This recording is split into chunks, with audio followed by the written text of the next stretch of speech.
Okay,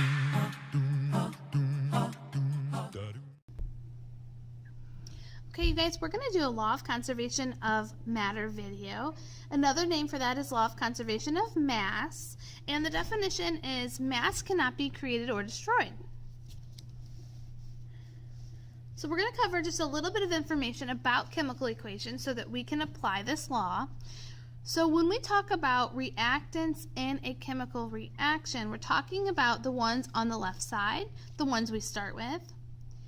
And products are found on the right side. Those are the ones that we're going to make.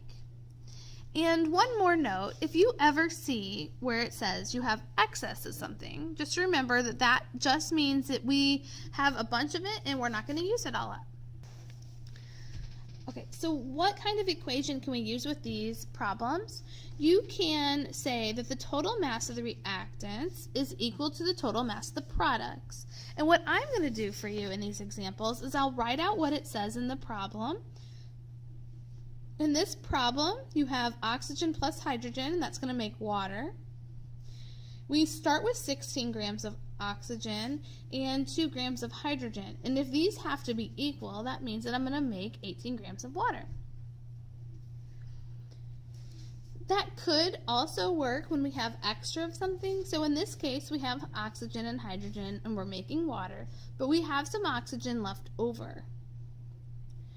So on this right side, if we make 18 grams of water and we have 2 grams of oxygen left over, that means that we had to have started with 18 grams of oxygen, because 18 plus 2 is 20, and then what plus 2 is 20, and that would be 18.